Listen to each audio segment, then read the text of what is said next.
नमस्ते। नागिन के बदले की कहानी हम सब ने कहीं ना कहीं सुनी ही होगी, है ना?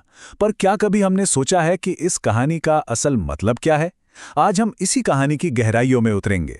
बदला, न्याय और कुदरत की ताकत की इस दास्तां को परत दर परत समझने की कोशिश करेंगे। यकीन मानिए, ये सिर्फ एक लोक कथा नहीं है, ये उससे कहीं ज्यादा है। कहानी की शुरुआत ही हमें एक ऐसी दुनिया में ले जाती है जो रहस्य और खतरे से भरी हुई है। सोचिए, घना जंगल और आधी रात का सन्नाटा।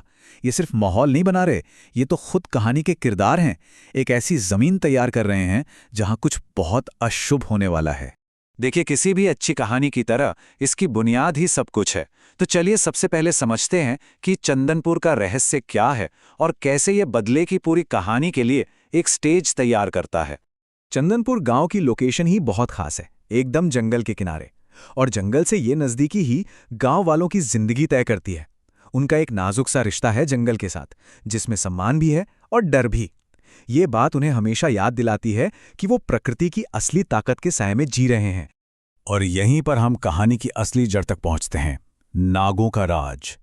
ये कोई मामूली नियम नहीं है, ये एक पवित्र कानून है जो जमीन पर चलता है। कह सकते हैं कि यह प्रकृति और इंसानों के बीच एक अनकहा समझौता है, और इसे तोड़ने के अंजाम बहुत भयानक हैं। लेकिन जैसा कि अक्सर लोक कथाओं में होता ही है, कोई न कोई तो इस पवित्र कानून को तोड़ने की हिम्मत कर ही लेता है। और यहीं से घटनाओं का एक ऐसा सिलसिला शुरू हो जाता है जिसका अंत सिर्फ और सिर्फ तबाही है। मिलिए वीर सिंह से। वो सिर्फ एक शिकारी नहीं है, बल्कि वो इंसानी घमंड और प्रकृति के लिए तिरस्कार का एक जीता जागता प्रतीक है। उसका किया गया शिकार सिर्फ एक भूल नहीं थी, बल्कि उस कानून की जानबूझकर की गई एक अवहेलना थी। और ये वो पल है जहां सब कुछ बदल जाता है। झाड़ियों में छिपी नागिन अपनी आंखों से सब कुछ देख लेती है। हम महसूस कर सकते हैं कि कैसे उसका दुख एक पल में भयानक गुस्से में बदल जाता है। उसकी आंखों में आंसू नहीं है, सिर्फ बदले की आग है। ये कोई खोखली धमकी नहीं है, ये एक अटूट प्रतिज्ञा है, एक ऐसी कसम जो कहानी के आगे के हर एक पल को तय करेगी। ये एक ऐलान है कि बदले का पहिया अब घूम चुका है। तो नागिन अपना बदला लेती कैसे है? नहीं, ये कोई एक झटके में होने वाली घटना नहीं है। ये एक बहुत धीमी, सोची समझी साजिश है, जिसे वीर सिंह को धीरे धीरे टुकड़ों में तोड़ने के लिए बनाया गया है। नागिन का बदला एक मनोवैज्ञानिक खेल की तरह है। मतलब बात सिर्फ जिस्मानी चोट की नहीं है, बात है वीर सिंह की पूरी हकीकत को ही तबाह कर देने की। इसकी शुरुआत होती है सपनों से, और फिर ये हमला उसके शरीर, उसके घर और आखिर में उसके दिमाग पर होता है। हर एक संकेत उसके गुनाह की एक भयानक याद है। सपनों में दिखने वाली वो खूबसूरत औरत उस जिंदगी की याद दिलाती है जो उसने छीनी थी। जिस्म पर पड़ने वाले नीले निशान मानो कुदरत के बदले की मोहर हों। और आईने में खुद का अक्स एक नाग में बदल जाना, ये उसकी इंसानियत के खत्म हो जाने का आखिरी सबूत है। जब लगता है कि अब कुछ नहीं बचा, तब वीर सिंह को पछतावे का एक आखिरी मौका दिया जाता है। गांव का ओझा, जो इंसानी और अलौकिक दुनिया के बीच एक पुल की तरह है, उसे एक साफ साफ चेतावनी देता है। ये माफी मांगने का एक मौका है। लेकिन सवाल यह है कि क्या वीर सिंह सुनेगा? लेकिन वीर सिंह, उसका अहंकार ही उसकी सबसे बड़ी कमजोरी थी। वो उस चेतावनी पर हंस देता है और बस अपने ही घमंड में अपनी किस्मत पर ताला लगा देता है।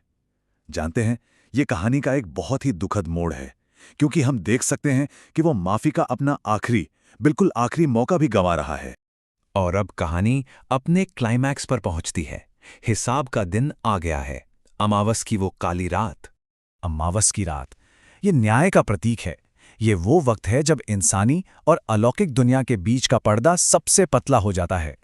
और दरवाजे का अपने आप खुलना इस बात का साफ इशारा है कि अब काबू इंसानों के हाथ में नहीं, अलौकिक ताकतों के हाथ में है। और इसी एक पल में सारा भरम टूट जाता है। उस खूबसूरत औरत का निकाब उतरता है और सामने आता है नागिन का असली भयानक रूप। एक विशाल नागिन अपना फन फैलाए हुए। वीर सिंह अब किसी छलावे का नहीं, बल्कि साक्षात मौत का सामना कर रहा था। उसका अंत बहुत तेज और खामोश होता है, जो हमें प्रकृति की जबरदस्त ताकत का एहसास कराता है। जब कुदरत का कहर टूटता है तो इंसान बिल्कुल बेबस हो जाता है। वीर सिंह को तो चीखने तक का मौका नहीं मिलता, जो ये बताता है कि उसकी आवाज की अब कोई अहमियत नहीं बची थी। लेकिन कहानी वीर सिंह की मौत पर खत्म नहीं होती। असल में यहीं से तो एक किंवदंती, एक लेजेंड का जन्म होता है। अगली सुबह वीर सिंह का कोई नामो निशान नहीं मिलता। सिर्फ जमीन पर रेंग कर घसीटने के कुछ रहस्यमयी निशान मिलते हैं, जो उसकी अलौकिक सजा की एक ठंडी सी याद दिलाते हैं। वो ऐसे गायब हुआ जैसे कभी था ही नहीं। और इस तरह ये कहानी एक हमेशा के लिए दी जाने वाली चेतावनी के साथ खत्म होती है।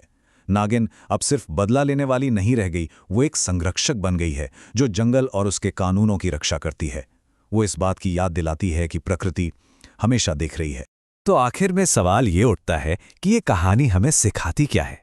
क्या ये सिर्फ एक डरावनी कहानी है, या फिर ये प्रकृति के साथ हमारे रिश्ते की कोई बहुत गहरी सच्चाई बयान करती है? क्या कभी-कभी वीर सिंह के उस घमंड में हमें भी अपनी एक झलक दिखती है? ये एक ऐसा सवाल है जो सोचने पर मजबूर कर देता है।